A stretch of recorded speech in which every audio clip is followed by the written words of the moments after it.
Files में अब भारत के प्रधानमंत्री नरेंद्र मोदी का नाम आ गया है। अमेरिका के सीरियल रेपिस्ट, बाल यौन शोषण के अपराधी, मानव तस्करी के अपराधी जेफरी एप्स्टीन ने 9 जुलाई 2017 को एक मेल में लिखा, मतलब एप्स्टीन का साफ कहना है कि नरेंद्र मोदी ने मुझसे सलाह ली और अमेरिकी राष्ट्रपति के किसी फायदे के लिए इजराइल में जाकर नाचे और गाए। और ये नमस्कार, मैं हूं जगत सिंह अवाना और आप देख रहे हैं सदन टाइम्स।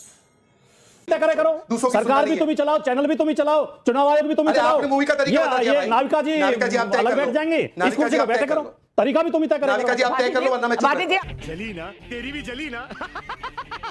ये आतंकवाद के खिलाफ जितना मोर्चा हमने लिया है और जितनी कुर्बानियां हमने दी है, कांग्रेस के देखिए, अभी आपने कहा कि पाकिस्तान जब भी गिरने की कोशिश होती है तो उसकी लॉबी क्यों आ जाती है उसके बचाव में। पाकिस्तान के खिलाफ, चीन के खिलाफ या अंग्रेजों के खिलाफ जब भी लड़ाई हुई, जब कुर्बानियां देने की जरूरत पड़ी, जो लोग मोदी विरोधी लॉबी में गिने जाते हैं वही सीना तान के आगे लड़े हैं। अच्छा, मोदी समर्थक लॉबी कभी किसी लड़ाई में नहीं लड़ी, ये हमेशा कायरों की तरह भागे हैं।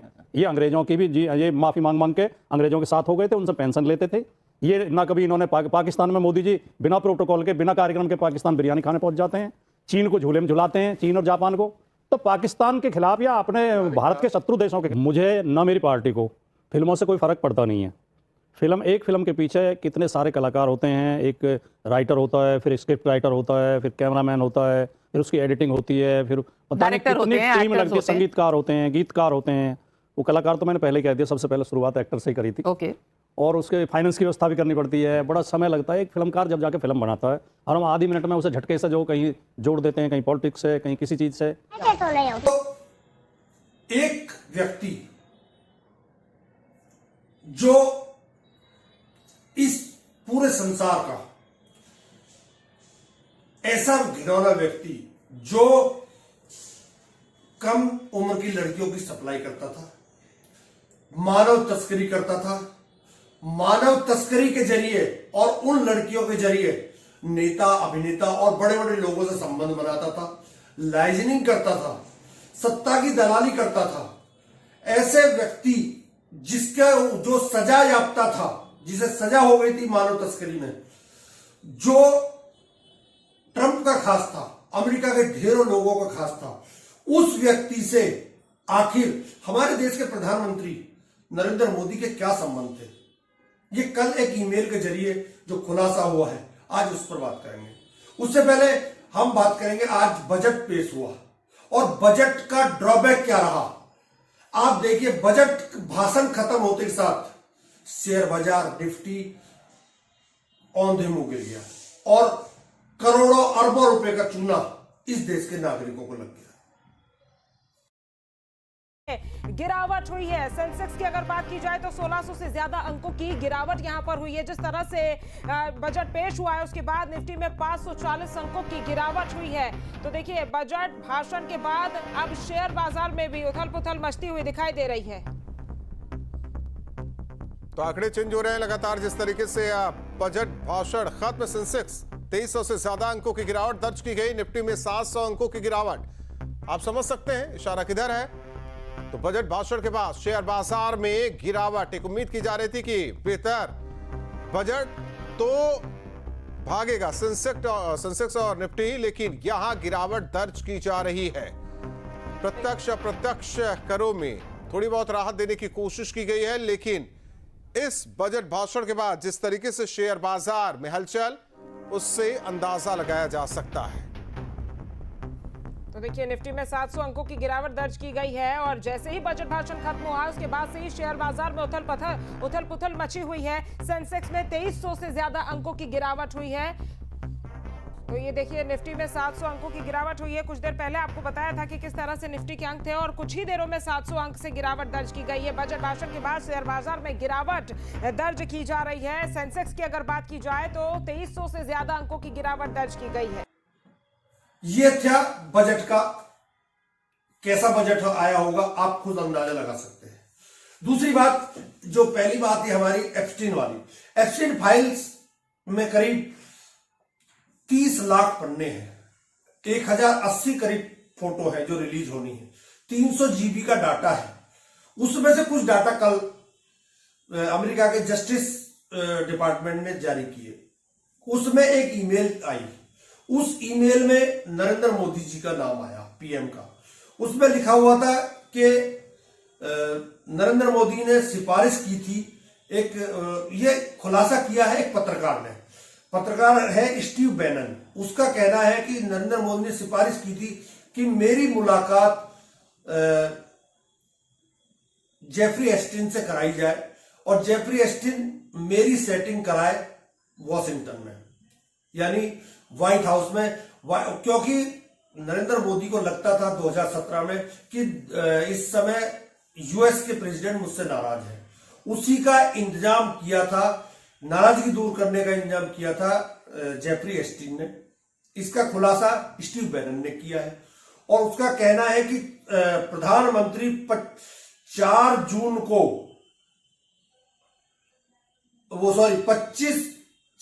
जून को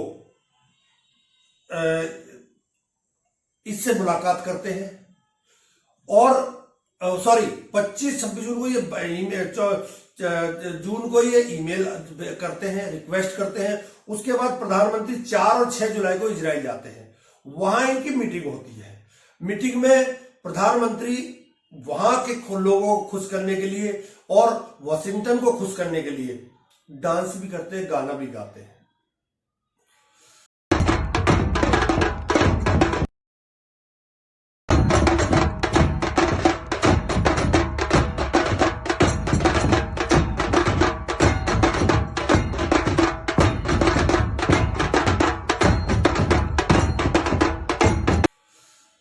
गजब का खेल है ये।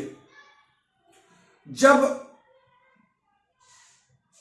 अमेरिका के राष्ट्रपति ट्रंप का नाम आए तो यहां का मीडिया कुछ बोलता है और जब प्रधानमंत्री का नाम आया तो कुछ बोलता है।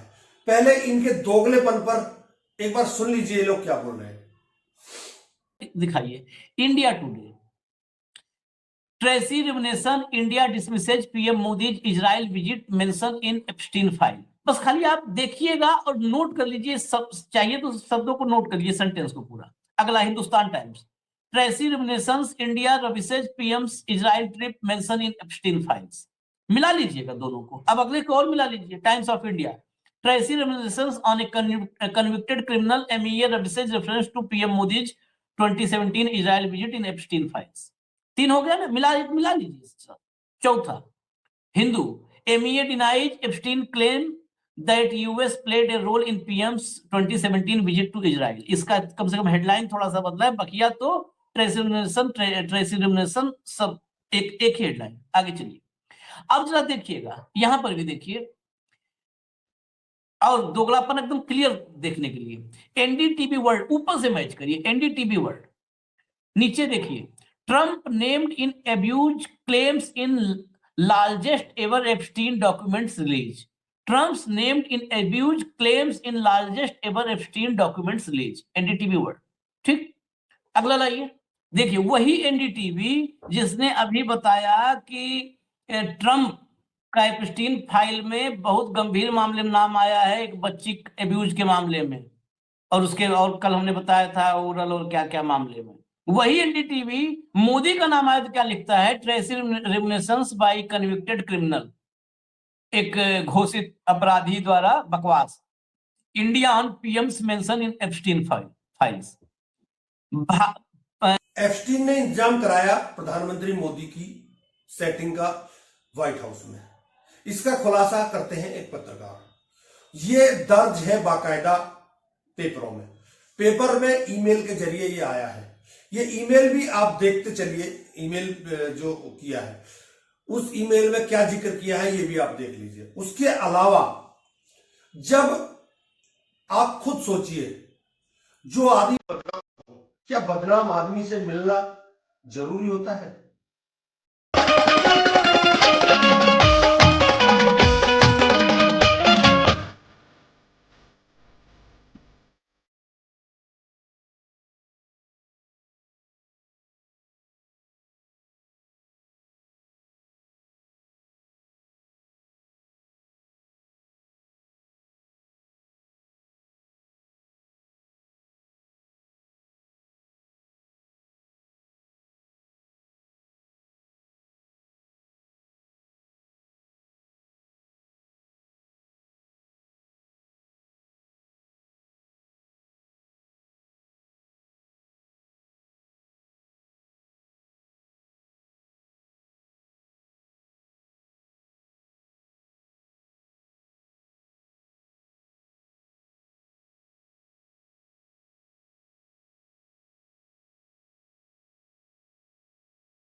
कोई कितना भी बोल ले, कोई कितनी भी सफाई दे ले, परंतु पेपर्स तो आपके सामने आएंगे ही आएंगे। पेपर तो अपनी हकीकत आपको बताएंगे। पेपरों ने बताया कि किस तरह से एप्स्टीन ने नरेंद्र मोदी जी की, यानी हमारे देश के प्रधानमंत्री की सेटिंग अमेरिका के राष्ट्रपति से कराई। अमेरिका के राष्ट्रपति से, क्योंकि एप्स्टीन की सेटिंग थी, हमेशा साथ रहते थे, कई बार मौकों पे एक साथ देखे गए थे, तो उसका रोल रहा। सवाल कांग्रेस पूछ रही है। अब कांग्रेस पूछ रही है कि वो कौन सी नाराजगी थी जिसकी वजह से अमेरिकी राष्ट्रपति आपसे नाराज थे, आप क्यों मिलने गए एप्स्टीन से जैसे बदनाम व्यक्ति से। ये कांग्रेस के कुछ सवाल हैं, इन्हें भी आप एक बार देख लीजिए। पूरे राष्ट्र के लिए शर्म की बात है कि जेफरी एप्स्टीन अमेरिका का एक सजा याफ्ता मानव तस्कर, बाल यौन अपराधी और सीरियल इज्जत का लुटेरा व्यभिचारी सीरियल ने लिखा कि प्रधानमंत्री नरेंद्र मोदी ने उसकी सलाह ली और इजराइल में अमेरिकी राष्ट्रपति के लाभ के लिए नाचे गाए। वे कुछ हफ्ते पहले मिले थे। इट वर्क, बड़ा साफ जो कोट एंड कोट है ना, आगे हम दिखा देंगे लिखा हुआ। भारत के प्रधानमंत्री की इस बदनाम व्यक्ति से इतनी निकटता और उनके निर्णय लेने की क्षमता, पारदर्शिता और राजनयिक शिष्टाचार पर इससे गंभीर सवाल खड़े होते हैं। अब ये साफ पता हो चला है कि प्रधानमंत्री के जेफरी एप्स्टीन के साथ सीधे और रहस्यमय संबंध थे, जिसकी कुख्यात अभिजात क्लाइंट्स की सूची ने पूरी दुनिया में तब से तूफान मचा दिया है जब से एप्स्टीन फाइलें जारी होना शुरू हुई थी।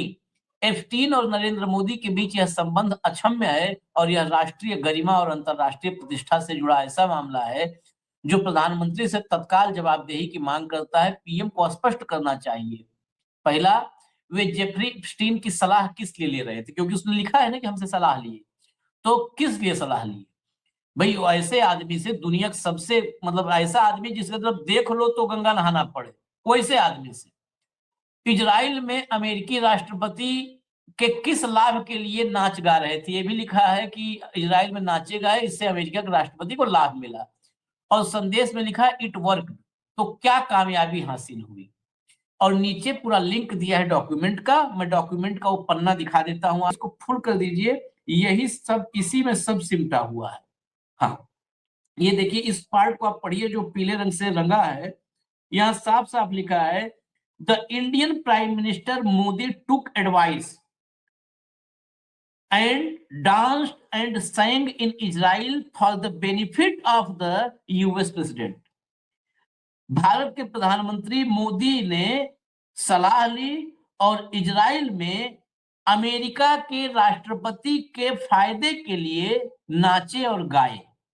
They had met a few weeks ago. कुछ हफ्तों पहले वे मिले। It worked. इसने काम किया, जो काम होना था इससे वो हो गया, कामयाबी। इट वर्क मतलब इससे काम हो गया, इसमें कामयाबी मिल गई। इजराइल में नाचे गए और मुझसे सलाह ली। चलिए, क्योंकि अब इसके अलावा तो पूरा मीडिया सन्नाटा है कि हम किसी को दिखाएं, यही दिखाना मजबूरी है। बेहद शर्मनाक, एप्स्टीन फाइल्स में नरेंद्र मोदी का नाम आ गया है। अमेरिका के सीरियल बाल यौन अपराधी और मानव तस्कर जेफरी एप्स्टीन ने 9 जुलाई 2017 को एक मेल में लिखा, द इंडियन प्राइम मिनिस्टर, जो भी आपको पढ़ के सुनाया, Modi took advice and danced and sang in Israel for the benefit of the US president. They had met a few weeks ago.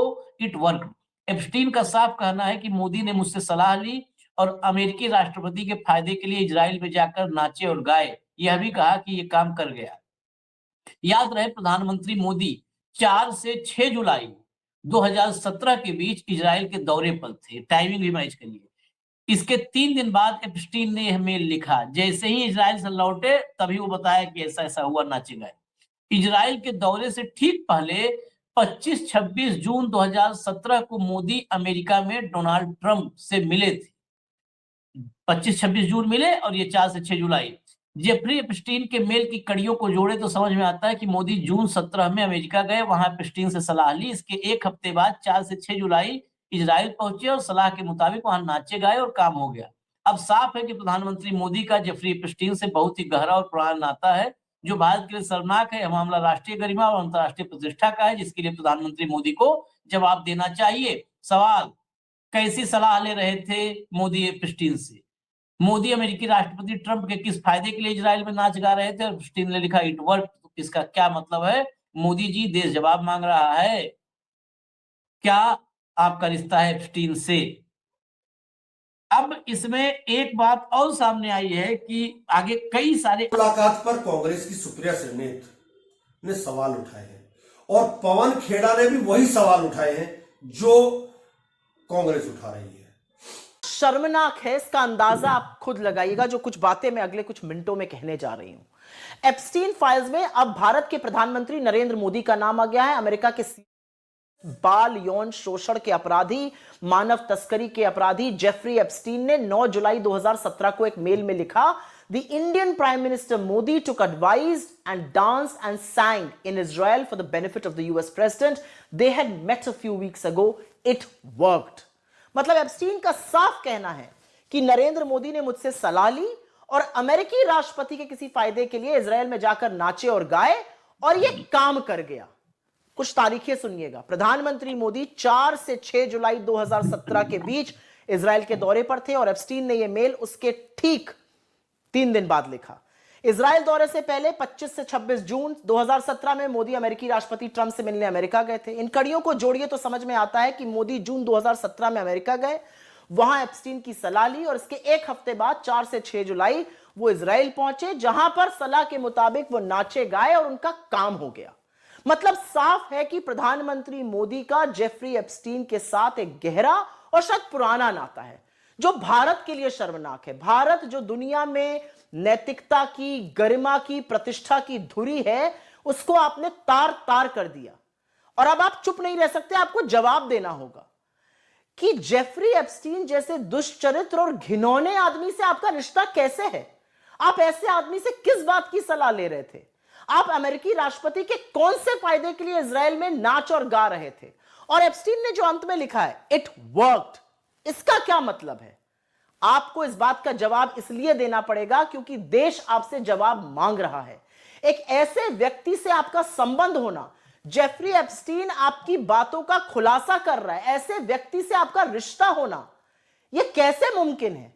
हम तमाशबीन नहीं बने रह सकते, आप चुप नहीं रह सकते, आपको जवाब देना होगा। जेफरी एप्स्टीन से आपका क्या रिश्ता है? वो कौन सा काम हो गया आपका इजराइल में और आप क्यों नाचे गए थे इजराइल जाकर? सवाल उठाने का है नहीं, सवाल यहां है देश की प्रतिष्ठा का। अगर किसी बदनाम व्यक्ति के साथ आपका नाम आया और वर्ल्ड वाइड बदनाम व्यक्ति के साथ, तो आपको सफाई देनी चाहिए या नहीं देनी चाहिए? आप खुद फैसला कीजिए। दर्शक लोग जो मेरी वीडियो देख रहे हैं कि अगर प्रधानमंत्री का नाम आया है तो ये पूरे देश की बदनामी है। प्रधानमंत्री का नाम आया है तो हमारे राष्ट्रवाद की भी ये बदनामी है, हमारे उस घमंड की भी बदनामी है कि हमारे देश पर कोई इस तरह का इल्जाम नहीं लगा सकता। जो व्यक्ति सेक्स रैकेट चलाता हो, जो व्यक्ति मानव तस्करी करता हो, जो व्यक्ति बड़े बड़े लोगों के लिए आइलैंड पर ऐश और मौज मस्ती का इंतजाम करता हो, उसके साथ नाम जुड़कर प्रधानमंत्री का ये देश का अपमान है या नहीं है? आप खुद सोचिए और इस पर प्रधानमंत्री जी को सफाई देनी चाहिए या नहीं देनी चाहिए, इस पर भी आप गौर कीजिएगा। केवल एक सत्य हिंदी ने खबर छापी कायदे से, उसके अलावा किसी ने नहीं छापी। आपको अंधेरे में रखा जा रहा है। ये गोदी मीडिया आपको सच्ची खबरें दिखा ही नहीं सकता। देश में क्या चल रहा है क्या नहीं चल रहा ये आपको नहीं दिखा सकता। बजट पास हो गया, बजट पेश हो गया, उसका असर भी आपके सामने आ चुका है जो मैंने दिखा दिया। खबर अच्छी लगी हो तो कृपया शेयर करें, सब्सक्राइब करें। नमस्कार, बहुत बहुत धन्यवाद।